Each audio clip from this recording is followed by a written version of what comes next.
সাগররণী হত্যা মামলার দায়িত্ব থেকে র্যাবকে সরালেন হাইকোর্ট। তদন্তে উচ্চ পর্যায়ে টাস্কফোর্স গঠনের নির্দেশ, ৬ মাসের মধ্যে দিতে হবে প্রতিবেদন। ১৫ বছরে প্রায় ৭০০ মানুষ গুমের অভিযোগ। অন্তর্বর্তী সরকারের দিকে তাকিয়ে স্বজনরা। নতুন দেশ গড়তে আয়নাঘরের মূল হোতাদের বিচার দাবি বিএনপির।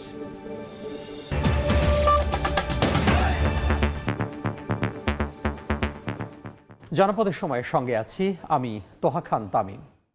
সাভারের আশুলিয়ায় পোশাক শ্রমিক ও আইনশৃঙ্খলা বাহিনীর মধ্যে ব্যাপক সংঘর্ষ হয়েছে। গুলিবিদ্ধ হয়ে মারা গেছেন একজন, আহত হয়েছেন অন্তত ২০ জন। বেশ কয়েকটি গাড়িও ভাঙচুর করা হয়।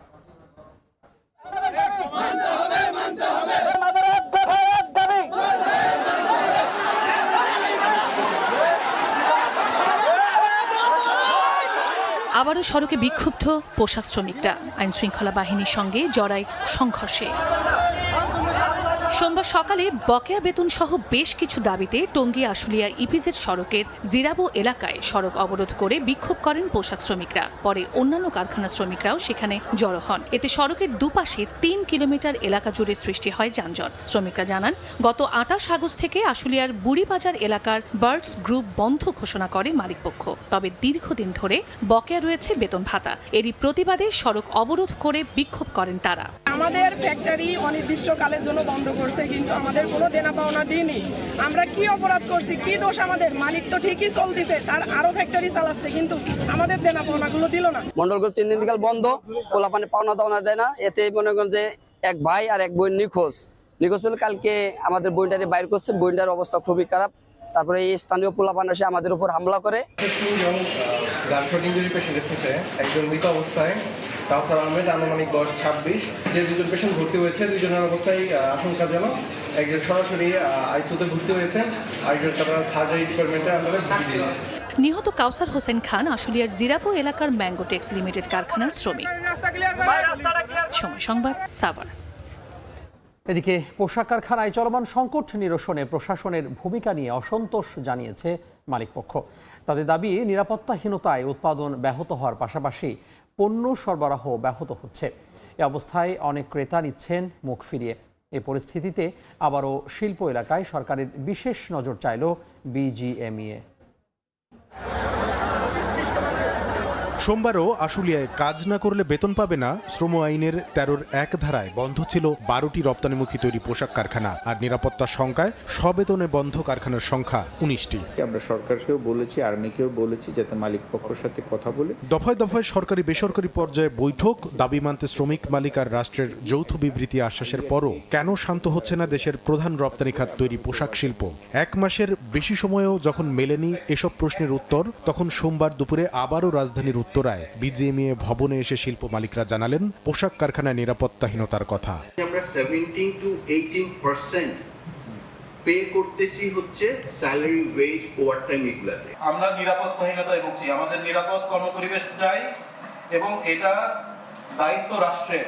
অতীতে যেভাবে দেখে এসেছি এই ধরনের সিচুয়েশন, আইন শৃঙ্খলা নিজেদের হাতে তুলে নেওয়া, এটাকে তারা যেভাবে কন্টিনিউ করেছে, এটা আমরা either it's not being quick enough or it's not being strong enough. চলমান পরিস্থিতির ব্যাখ্যায় তারা জানান, এক কারখানা অসন্তোষে আক্রান্ত হলে ছোঁয়াচে রোগের মতো ছড়িয়ে পড়ে পাশের কারখানায়। জানমাল রক্ষায় নিরুপায় অবস্থায় প্রশাসনের সহায়তা চাইলেও তা মেলে না সময় মতো। এমন উদ্বেগে অনেক ক্রেতাই নিচ্ছেন মুখ ফিরিয়ে। আমাকে বাইরে বলছে, you have done every week problem, close the factory, close our order, no need. আমরা কিন্তু ফ্যাক্টরি ছেড়ে দিয়েছি 11টার সময়। আমার এখানে আর্মি আসছে 1:36। আমরা কতক্ষণ? 2.5 ঘন্টা। কোন ফ্যাক্টরির সামনে কেউ 2.5 ঘন্টা থাকে? যদি নিরাপত্তার অভাব কন্টিনিউ হয় তাহলে কিন্তু আমরা ফ্যাক্টরি চালাতে পারবো না। আই হ্যাভ পেড 48 লাখ টাকা এয়ার ফ্রেট, জাস্ট আমি গত 2 দিনে একটা ভেসেল মিস করেছি। একদিনের কথা বললাম। তো আমরা ফ্যাক্টরি চালাতে চাই। উৎপাদন সচল রাখতে যখন শত চেষ্টার পরেও অসহায় হয়ে পড়ছেন শিল্পোদ্যোক্তারা, তখন কারখানার নিরাপত্তা নিশ্চিতে আবারও সরকারের বিশেষ নজর চাইলেন বিজিএমইএর ভারপ্রাপ্ত সভাপতি। আমি বিশ্বাস করি যে আইন শৃঙ্খলা বাহিনী, রক্ষাকারী বাহিনী এবং সরকারের যথেষ্ট এখানে অ্যাটেনশন দিতে হবে। যেসব কারখানা 1 মাসে বেশিরভাগ সময়ই বন্ধ ছিল, তাদের বেতন পরিশোধ করাও এখন চ্যালেঞ্জ হয়ে দাঁড়িয়েছে বলে উঠে আসে শিল্প মালিকদের অভিযোগের ভাষায়। ওরা নিজেরাও জানে না, আমরা জানি না। কামরুল হাসান সবুজ, সময় সংবাদ, ঢাকা। অন্য প্রসঙ্গ, সরকারি চাকরিতে আবেদনের বয়সসীমা ৩৫ প্রত্যাশীদের বিক্ষোভ ঘিরে প্রধান উপদেষ্টার বাসভবনের সামনে রণক্ষেত্র। আন্দোলনকারীদের সঙ্গে পুলিশের ধস্তাধস্তি হয়েছে। তাদের ছত্রভঙ্গ করতে টিয়ারশেল নিক্ষেপ করা হয়। দুপুরে এ ঘটনার পর বিকেলে বয়সসীমা পর্যালোচনায় কমিটি গঠন করেছে জনপ্রশাসন মন্ত্রণালয়। ৭ দিনের মধ্যে প্রতিবেদন দিতে বলা হয়েছে কমিটিকে।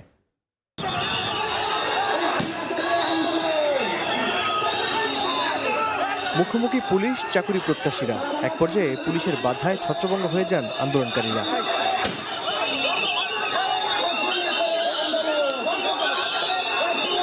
লাঠিচার্জ ও সাউন্ড গ্রেনেড ছুড়ে পুলিশ। আহত হন চাকরি প্রত্যাশীদের কয়েকজন। সোমবার সকালে সরকারি চাকরিতে প্রবেশের বয়সসীমা ৩৫ করার দাবিতে শাহবাগ থেকে কর্মসূচি শুরু হয়। এরই অংশ হিসেবে আন্দোলনকারীরা মিছিল নিয়ে প্রধান উপদেষ্টার বাসভবন যমুনার সামনে যায়। এরপরই শুরু হয় উত্তেজনা। আমাদের উপরে পুলিশ হামলা করছে, লাঠিচার্জ করছে, টিয়ারশেল নিক্ষেপ করছে। আমরা তো ন্যায় দাবির জন্য আসছি, অন্যায় কোনো কিছুর জন্য আসি নাই। আমরা আজকে কেন আক্রমণ হচ্ছে? ৩৫-এর আন্দোলন। এর আগে দাবি আদায়ে দেশের বিভিন্ন প্রান্ত থেকে শাহবাগে জড়ো হয়ে বিক্ষোভ করেন আন্দোলনকারীরা। প্রজ্ঞাপন না নিয়ে ঘরে ফিরতে চান না তারা। অনার্স মাস্টার্স কমপ্লিট করতে সময় লাগে 28 বছর কি 29 বছর।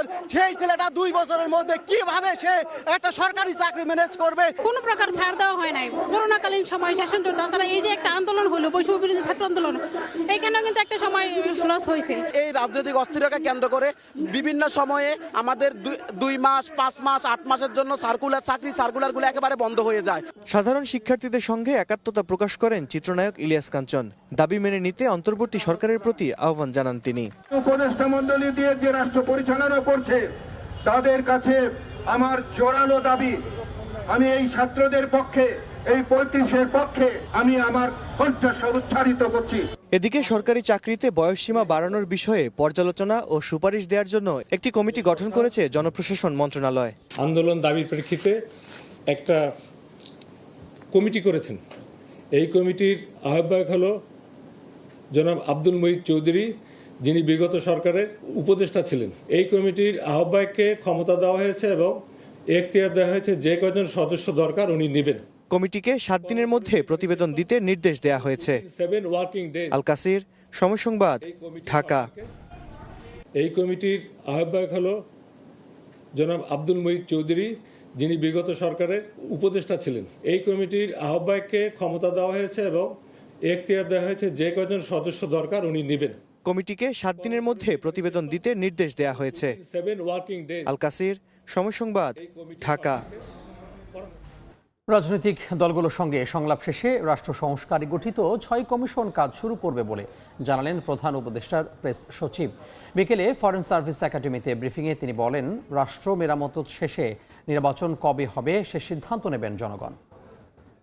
আর 6টা কমিশনের যেটা বললেন, হ্যাঁ কালকের থেকে এটা শুরু করার কথা, কিন্তু যেটা হয়েছে যে একটা ডিসিশন এসছে যে তার আগে বাংলাদেশের যে পলিটিক্যাল পার্টিগুলোর সাথে আমাদের উপদেষ্টা পরিষদ আর এক দফা আলোচনা করতে চাচ্ছেন। আলোচনা করে ওনারা এই এটা চূড়ান্ত করবে। কমিশনগুলোর যে রিপোর্ট, তারপরে যে পলিটিক্যাল কনসালটেশন, তারপরে যেহেতু টাইমের বিষয়টা আসে যে ইলেকশনটা কবে হবে, এটা 16 মাস না 18 মাস না 12 মাস না 6 মাস, এটা আসলে ডিসাইড করবে বাংলাদেশের জনগণ।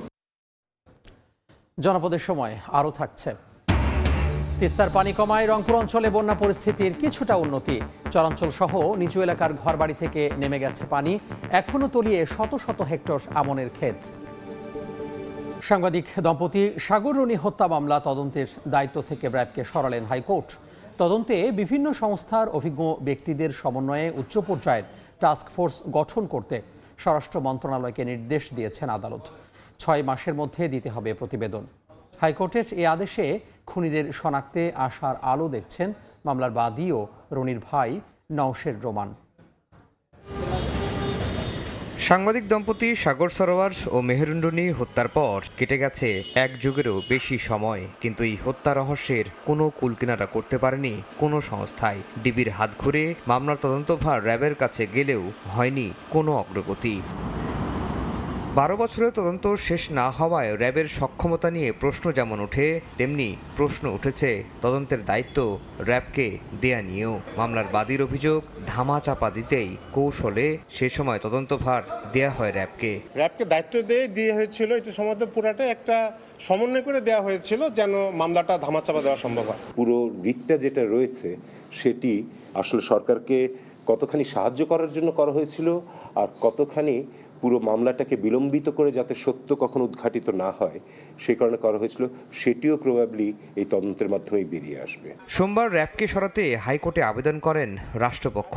শুনানি শেষে র্যাবকে সরিয়ে বিভিন্ন সংস্থার অভিজ্ঞদের সমন্বয়ে উচ্চ ক্ষমতা সম্পন্ন টাস্কফোর্স গঠনের নির্দেশ দেন আদালত। স্বরাষ্ট্র মন্ত্রণালয় এখন একটি উচ্চ ক্ষমতা সম্পন্ন তদন্ত কমিটি তৈরি করে 6 মাসের মধ্যে রিপোর্ট জমা দেন এবং রিপোর্ট জমা দেওয়ার একটা টেন্টেটিভ ডেটও উনি দিয়ে দিয়েছেন 6 এপ্রিল 2025। এদিন হাইকোর্ট বলেছেন এতদিনেও বিচার না হওয়া বেদনাদায়ক। এখন আশার আলো দেখছেন মেহেরুন্ডুনির ভাই নওশের রোমান। তদন্তের নামে হয়রানি করা হতো বলেও অভিযোগ তার। ডিএনএ টেস্টের নামে যে নাটকটা আমরা দেখেছি, ইভেন মেঘের মুসলমানি করার ব্যাপারটাও র্যাব আসলে র্যাবের হস্তক্ষেপ করত। কোর্ট বলেছেন এটা শুধু পরিবারের জন্যই দুঃখজনক নয়, 12 বছর ধরে একটি মামলার তদন্ত শেষ করা যায় না, এটি জাতির জন্যই দুঃখজনক, বিচার ব্যবস্থার জন্য এটি শকিং। 2012 সালের 11 ফেব্রুয়ারি রাজধানীর পশ্চিম রাজাবাজারের নিজ বাসা থেকে সাগর রুনির লাশ উদ্ধার করা হয়। সবশেষ তদন্তে বাসা থেকে অজ্ঞাত 2 ব্যক্তির ডিএনএ আলামত মিললেও শনাক্ত করা যায়নি খুনিদের। 15 বছরে গুম হয়েছেন প্রায় 700 মানুষ। নিখোঁজদের উদ্ধারে অন্তর্বর্তী সরকারের দিকে তাকিয়ে আছেন স্বজনেরা। আয়নাঘরের মূল হোতাদের বিচার ছাড়া নতুন দেশ গড়া সম্ভব নয় বলে মন্তব্য করেছেন বিএনপির স্থায়ী কমিটির সদস্য সালাউদ্দিন আহমেদ।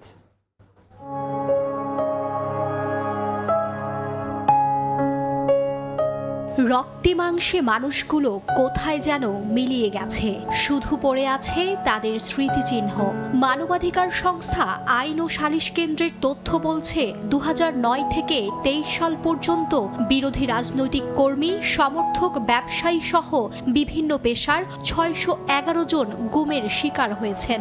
সোমবার ভুক্তভোগীদের পরিবারের সদস্যদের সংগঠন মায়ের ডাক প্রিয়জনদের স্মরণে জাতীয় জাদুঘরে এক আলোকচিত্র প্রদর্শনীর আয়োজন করে। বাবা হারানো ছোট্ট শিশু, সন্তান হারানো বৃদ্ধ মা জানান 1 যুগ কেটে গেলেও তারা এখনো অপেক্ষায় আছেন। রেখে দূরে নিয়ে গেছে, 12 লাখ টাকার জন্য আমার ছেলের আমি পাই নাই। মেজর সাথে কারিয়ে বলো তো আমার এই সর্বনাশ করছে। বাবা বলে ডাকে না, আমাদের সন্তানের কাকে বাবা বলে ডাকে? আমার সন্তানের বাবা। আয়নাঘরের মূল হোতাদের বিচারের দাবি জানিয়ে শিগগিরই কার্যকর পদক্ষেপ নিতে প্রধান উপদেষ্টার প্রতি আহ্বান জানিয়েছেন গণসংহতি আন্দোলনের প্রধান সমন্বয়ক জুনাইদ সাকি। এই অন্তর্বর্তী সরকারের কাছে আহ্বান জানাই, যারা ভিকটিম, ক্ষতিগ্রস্ত মানুষ, তারা যাতে ন্যায় বিচার পান। 61 দিন গুম থাকার স্মৃতি তুলে ধরে বিএনপির স্থায়ী কমিটির সদস্য সালাউদ্দিন আহমেদ আয়নাঘরের সব বন্দীদের মুক্তি দিতে অন্তর্বর্তী সরকারের প্রতি দাবি জানিয়েছেন। সেই সময় প্রতি মুহূর্ত আমি মৃত্যুর প্রহর গুনতাম।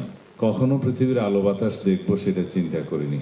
আমি হাতের নখ দিয়ে দেওয়ালে দাগ দিয়ে দিয়ে দিন গুনে রাখতাম, কয়দিন গেল। দেয়ালের বিমূর্ত প্রতীক হয়ে থাকা মানুষগুলো একদিন নিজ ঘরে পরিবারের কাছে ফিরবেন, এমন স্বপ্ন দেখেন ভুক্তভোগী পরিবারের সদস্যরা। মার্জিয়া মুমো, সময় সংবাদ, ঢাকা। জনপদের সময় আরও থাকছে।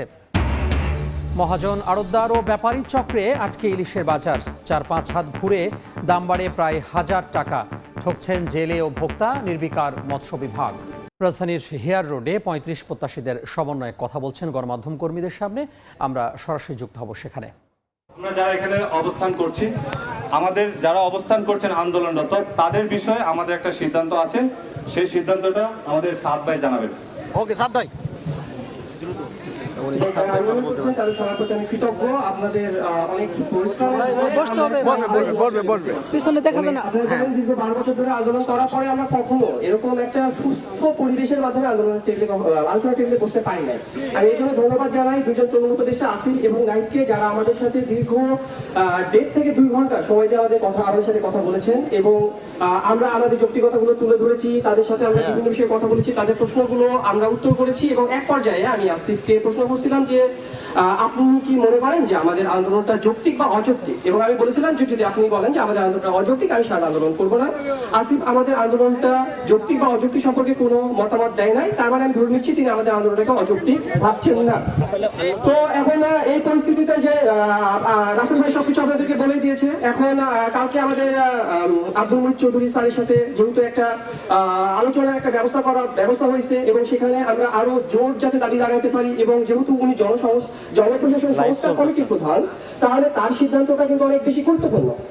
কারণ হচ্ছে ডক্টর মোহাম্মদ ইউনূস হচ্ছে জনপ্রশাসন মন্ত্রণালয়ের প্রধান, তারপরে এখন বর্তমানে বলতে গেলে পারে দ্বিতীয় প্রধান আব্দুল মুহিত চৌধুরী। তাহলে যেহেতু কালকে আব্দুল মুহিত চৌধুরীর সাথে আমাদের আলোচনা হবে এবং এটা তারা আমাদেরকে নিশ্চয়তা দিয়েছে, সেই প্রেক্ষিতে আপাতত আমরা যমুনার সামনে থেকে সবাই উঠে যাব, কিন্তু আমরা চাই না যে আন্দোলনটা স্থগিত করতে। যদি আপনারা এখন আপনাদের সারার উপর ডিপেন্ড করবে যে আমরা কি আন্দোলন করব, কিন্তু প্রশাসন যমুনার সামনে এভাবে আন্দোলন করতে পারি না। সেই কারণে আমরা আমাদের স্থান চেঞ্জ করব। আমরা পরবর্তী আমাদের আন্দোলন স্থান শাহবাগ প্রজন্ম চত্বর জাদুঘরের সামনে আমরা সবাই এবার অবস্থান করব। আপনারা কেউ শান্তিপূর্ণ অবস্থান, আপনারা কেউ যদি দাবি বাস্তবায়ন চান আমাদেরকে সহযোগিতা করবেন এবং সেখানে আপনারা সবাই অবস্থান করবেন। আমি আশা করি দাবি বাস্তবায়নের স্বার্থে আপনারা সবাই আমাদেরকে সহযোগিতা করবেন। ধন্যবাদ। সরাসরি যুক্ত হয়েছিলাম রাজধানীর ফেয়ার রোড থেকে। ইলিশ শিকারের পর 4-5 হাত বদল হয়ে আসে ভোক্তার ঘরে। প্রতিটি স্তরেই মূল্য সংযোজন হয়ে কেজিতে দাম বেড়ে যায় 500 থেকে 600 টাকা পর্যন্ত। মধ্যস্বত্বভোগীদের লাভের অঙ্ক যোগ হতে হতে গরিব ও মধ্যবিত্ত ভোক্তাদের ধরাছোঁয়ার বাইরে চলে যাচ্ছে ইলিশ। অভিযোগ রয়েছে ইলিশ শিকার ও বাজারজাতে তদারকি সংস্থার দুর্বলতার কারণেই দিন দিন শক্তিশালী হয়ে উঠছে সিন্ডিকেট। উৎপল দেবনাথের ছবিতে নাসির উদ্দিন লিটনের রিপোর্ট।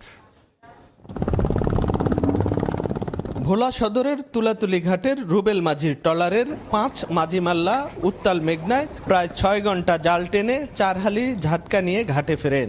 ওই মাছ ধরতে খাবার ও জ্বালানি তেল সহ খরচ হয় প্রায় 2000 টাকা।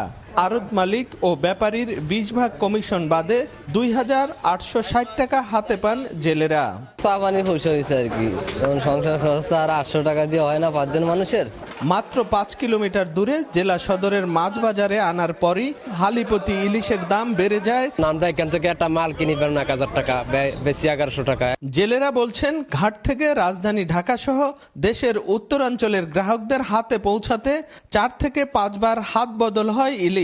প্রতিটি স্তরেই দাম যোগ হয়ে কেজিতে দাম বেড়ে যায় 500 থেকে 600 টাকা পর্যন্ত।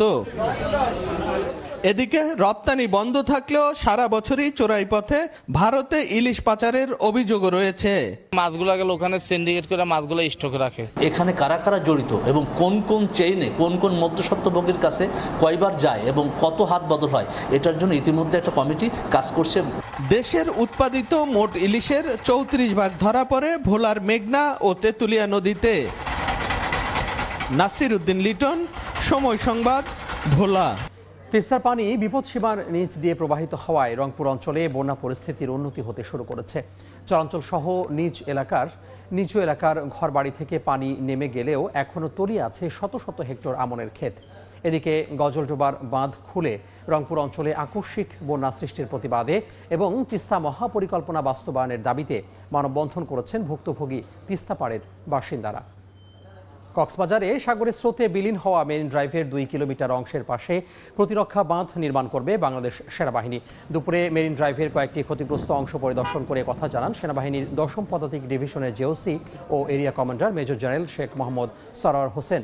বাঁধ নির্মাণ শেষে সড়ক নির্মাণের কাজ শুরু করা হবে বলেও জানান তিনি। এই ছিল জনপদের সময়, সঙ্গে থাকুন সময়।